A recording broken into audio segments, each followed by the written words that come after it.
When we are able to fuse power with the people we love and empower everyone in the relational ecosystem, even the children in our lives, we are living into the value that everyone is worthy of respect and that everyone's needs matter.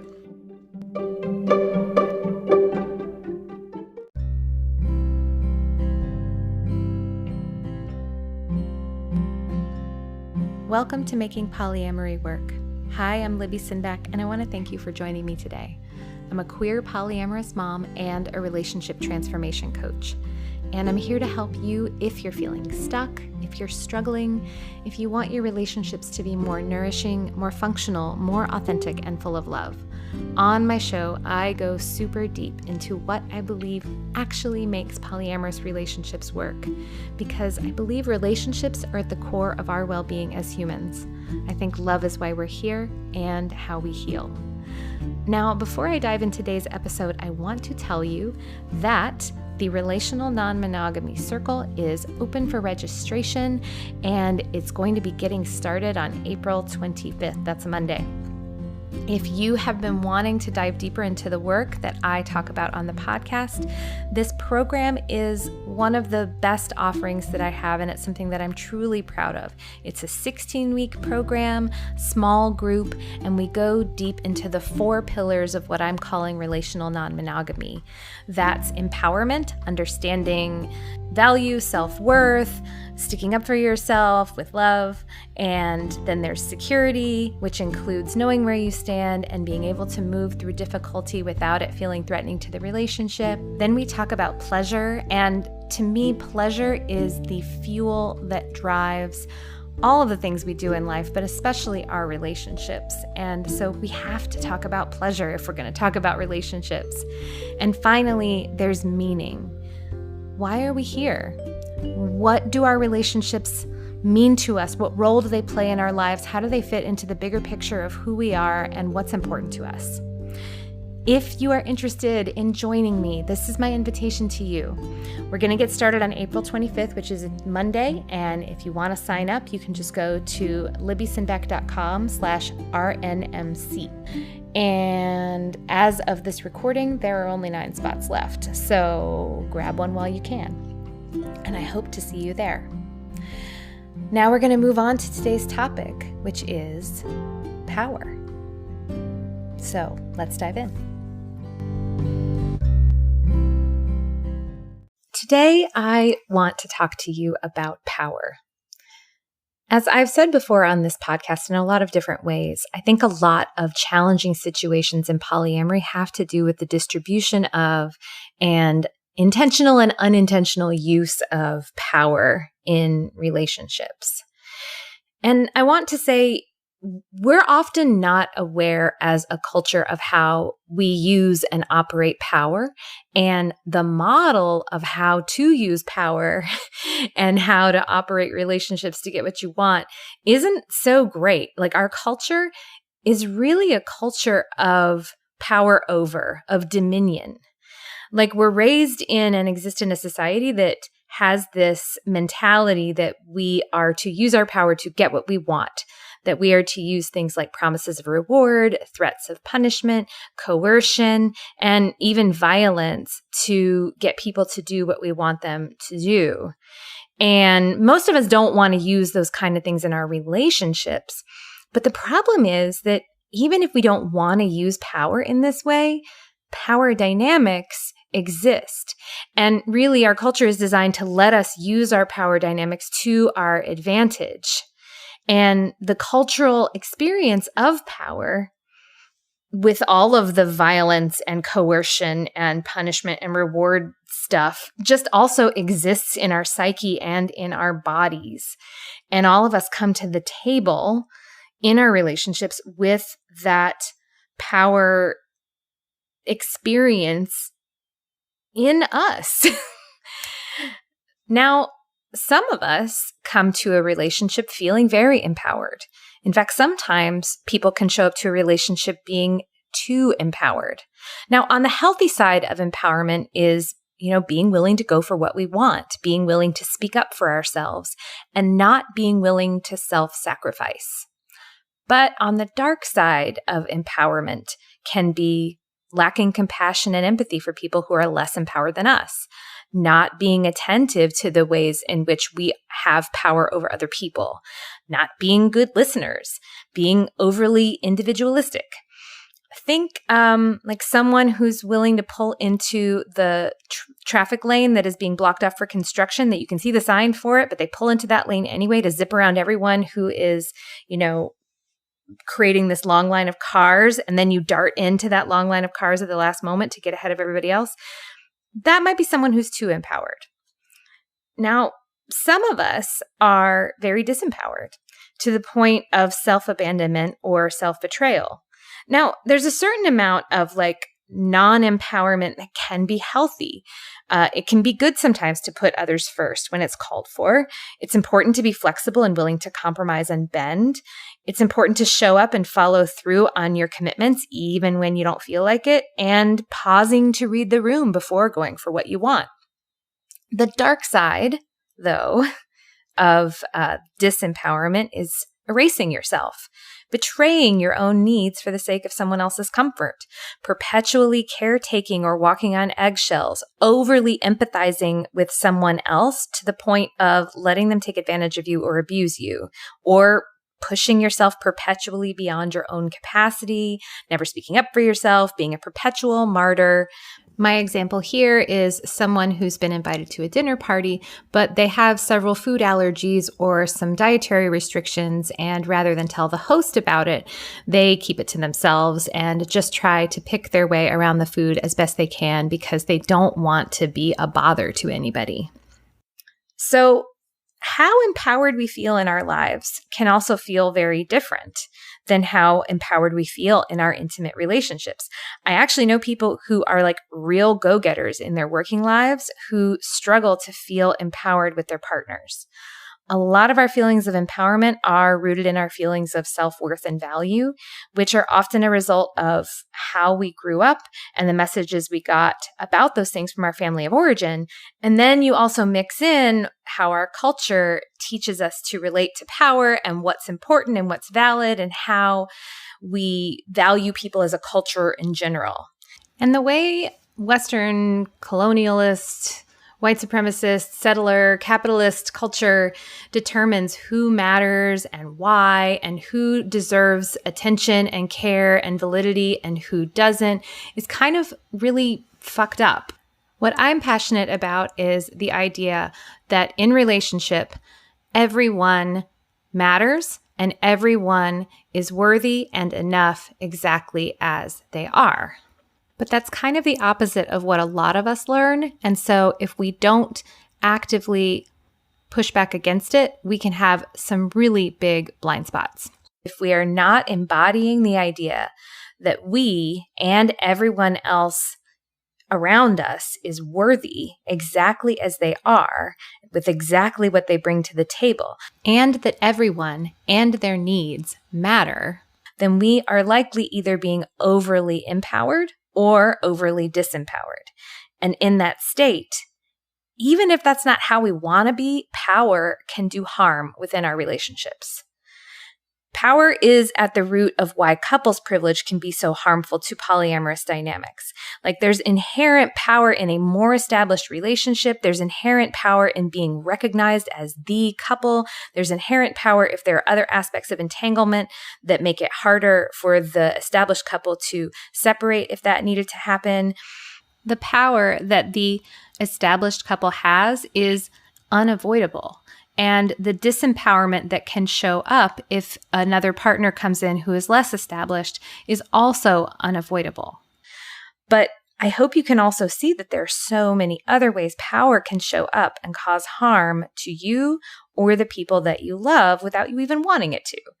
And I'm just going to throw out some examples. Now, these are just made up examples, but they're all really possible. So I'm going to create this first fictitious couple, Jordan and Chrissy. So Jordan works at a local community nonprofit that provides social services to trans youth. And they get paid barely more than minimum wage for the hours they work. And since they had to break ties with their family of origin for their own mental health and well-being, they also had to finance their own college education and have hefty student loan payments. Chrissy, who they're in a relationship with, in a committed long-term relationship with, Chrissy, meanwhile, works at a successful startup where she makes far above the average income for where she lives. She also went to an elite private school and college, both paid for by her parents, and she has just purchased her own home. And she's invited Jordan to live with her.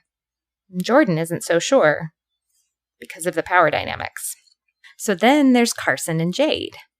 Carson is brand new to polyamory, has only been doing it for a little while, and he's just started hanging out at the local polyamory munch and has just started to make friends. And that is where he met Jade, and they have been dating for a few months. Now, Jade runs the munch and also runs several other local polyamory events. And their private parties at their home are really popular among the community. And they even have a makeshift dungeon in their basement. And Carson just feels so lucky to be in a relationship with Jade. There's a power dynamic there, though, right? So then there's also Marla and Luca. So Marla is able-bodied and has two other partners, whereas Luca has just Marla. And also, Luca has some mobility challenges. They sometimes require a scooter to get around. And they also sometimes have high pain or low energy days that prevent them from getting out of the house. And they really rely on Marla and also close friends of theirs to meet some of their care needs. Now, Marla is active and spontaneous and often plans activities with her other partners at short notice, and Luca isn't always able to access those activities, which can leave them feeling sidelined in the relationship. Now, I could go on, but I hope you can see that there are many ways that power can exist in relationships and end up elevating some people over others just by the circumstances between those two people and the differences there. Now, one thing that is at the heart of my work is that no matter what type of relational arrangement you decide to create with other humans, I want it to be built on power with rather than power over. Interestingly, right now, there's actually a huge movement among parents to do this kind of same thing with their children in the conscious and gentle parenting communities. And I'm really excited about it. I really think that this kind of relating, whether it be parent-child or adult-adult, is going to be a huge part of dismantling the systems of power that exists within families, within relationships, and really within our society. When we are able to fuse power with the people we love and empower everyone in the relational ecosystem, even the children in our lives, we are living into the value that everyone is worthy of respect and that everyone's needs matter. So, how do you begin to shift the power dynamics in your relationships? So I think one of the important steps is to just start naming how power shows up in your life and in your relationships.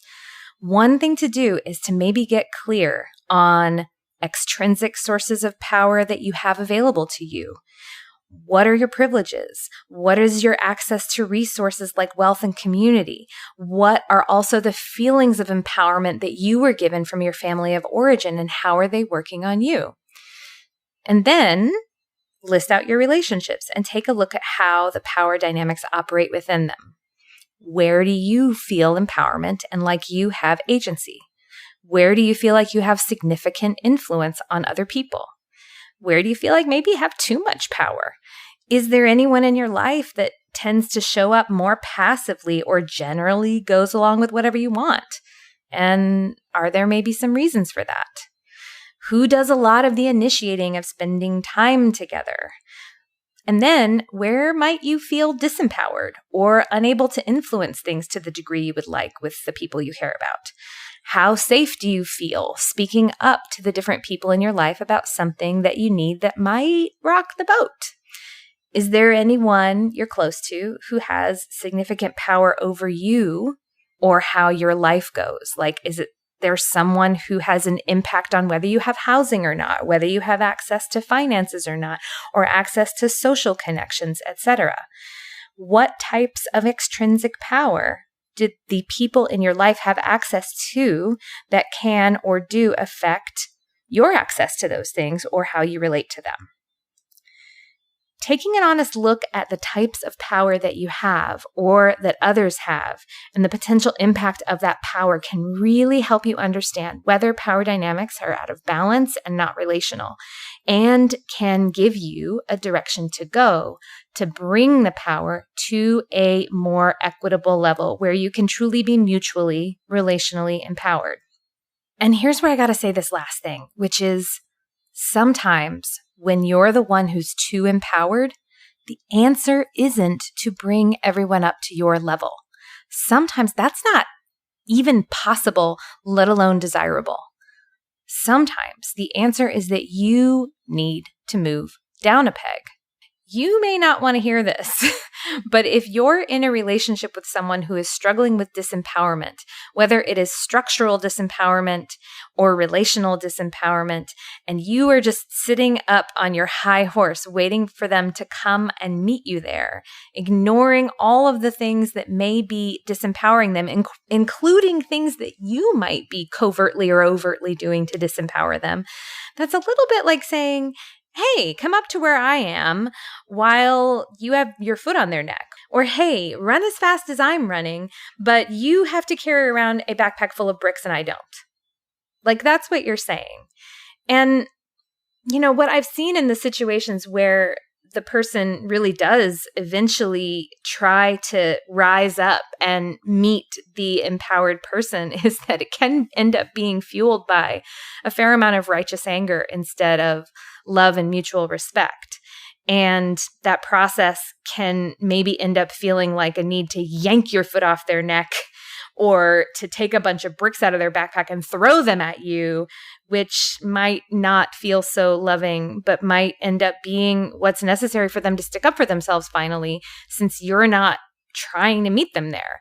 Like, what I would see instead is to notice, hey, I can see the ways in which I'm holding you down. Let me move those out of the way. Or, wow, I can see that you're holding a whole bunch of bricks in your backpack that you're carrying that I don't have to carry. Maybe I could help you with that and carry some for you. By doing that, you are equalizing the power and creating mutuality within the relationship. And sometimes that is the way you create equity. That sometimes is the way that you create health and balance in these power dynamics, is by fusing the power that you have with the other person in the relationship. Like, as in my previous examples, like, let's take Jordan and Chrissy again. So they have a clear income disparity, they have a clear wealth disparity, and a clear support network disparity, right? And also there's the asset of the home that Chrissy wants Jordan to move in with her into. But then Jordan would move in and it wouldn't be Jordan's house. And Jordan wouldn't necessarily have the financial capacity to contribute equally to the home. And so they may just really not feel empowered to fully live into that space. So what are some things that Chrissy could do to help empower Jordan? Well, in this case, it might be some like financial and legal documents, some agreements that they make together to protect Jordan's right to be in that space, to maybe even give Jordan a portion of ownership over the house. Maybe whatever contributions that Jordan makes to the rent are also, recorded as contributions to equity in the home. And then when and if the home is ever sold, even if Jordan moves out, like, they have a right to some of the proceeds of the sale. Like, those are some examples of how Jordan might feel empowered financially. Maybe also you might make an agreement about how financial contributions work in the household, and maybe taking into account the clear advantages that Chrissy has been given that she didn't even necessarily earn herself. You could create an agreement that they don't have to contribute equal dollar amounts in order to have equal influence on household decisions. And maybe they can contribute to a shared pot of money that is just for the household. You have like a household checking account where you pay for household expenses, any kind of shared expenses. And maybe Chrissy contributes more to that account than Jordan does, but they both pay out of it for the household expenses equally. That might be a really useful way to help Jordan feel empowered. So then there's Carson and Jade. So as is clear, Jade has a lot of social capital and also just experience with polyamory and also just access to spaces and leadership and all of these things that are really going to be potentially very intimidating to Carson. And he might just not feel super comfortable rocking the boat with Jade at all, unless Jade goes out of their way to talk about those power differences and also to be conscious of themselves, like be aware, hey, here are the ways that I could unintentionally, if Carson and I broke up and I was really mad at him, that like a whole group of people could be weaponized against him.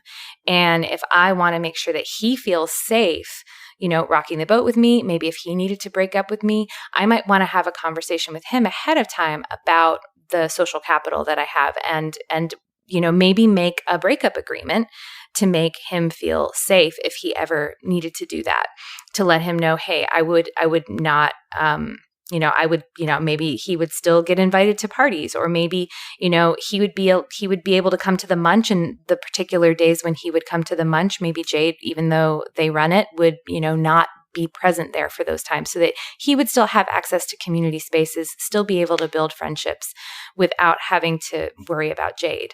And then just ongoing in their relationship, I think setting that up and having conversations about those power dynamics and Jade being just conscious of what they have available to them will, I think, help Carson feel safer and more comfortable navigating those power dynamics in that relationship. So what about Marla and Luca? So the power dynamic that I see here is not just difference of ability. That is one thing, particularly mobility in this case, and energy, like high energy, low energy, high pain, etc. But also there's the power differential between Marla and Luca, and Marla and her other partners, who I didn't actually say this in the initial description, but I'm presuming that they're also more able-bodied than Luca is. So there's that power dynamic too of, Marla could easily just be trying to treat all her partners as equal when they're not. They all have different needs and they all have different abilities. And, if Marla just tends to be more spontaneous and not really considering Luca's accessibility needs, Luca's energy needs, and maybe even Luca's support needs, and Luca's just faced having to advocate for themselves, and there are also these other two partners in the mix who don't have those needs, Luca may have a really hard time speaking up for themselves and saying, hey, this is, can we slow down? Hey, does that venue have, is it all on one level, or are there stairs, et cetera. So I think if Marla really wants to equalize the power dynamic, she probably needs to get educated in disability justice and really understand how she can make herself and her relational ecosystem accessible to Luca. And I think that's her responsibility to do that. I mean, definitely invite Luca into the process and helping create that together, because obviously Luca's going to be the best advocate for Luca. But I don't think all of the labor of navigating those differences in ability should be on Luca either. I think Marla has some responsibility to learn and to ask questions and to go out of her way if she wants to have that relationship be nourishing for everyone. So to recap, we exist in a culture of power dynamics. And if we don't start to pay close attention to how we are operating with power dynamics within our own relationships, then it's likely that they are going to be operating on us in either overt or covert ways that can cause a lot of harm and a lot of trouble. And so my recommendation is understand what power you have in your relationships, what power you don't have, what power the other people in your relationships have, and then begin to work to talk about it with each other first, to understand what's there, and then maybe do what you can to equalize it. Sometimes you may need to move up and become more empowered. Sometimes you may need to move down and become more healthily and relationally empowered. Now, if you want more on this topic, I have something for you. Keir Kark, my partner, and I are going to be presenting a workshop at Southwest Love Fest on April 24th as part of the conference. The topic of our workshop is accountability. It's called Accountability Starts With You, and it really is about not just accountability, like understanding where you've impacted other people, but again, also understanding how power can result in unconscious impacts of people within your relationship ecosystems and also within your communities. And we're going to be doing some concrete exercises on understanding how power works. So if you want to dive deep into this stuff, I hope you will come join us. And also, I'm just going to point out that Southwest Love Fest is an amazing conference. They're doing a live conference one weekend, the weekend before the virtual conference, but Kira and I are going to be part of the virtual conference, which is going to be April 22nd through the 24th. So please join us. We'd love to have you. But otherwise, like I said, I invite you to just go map your power.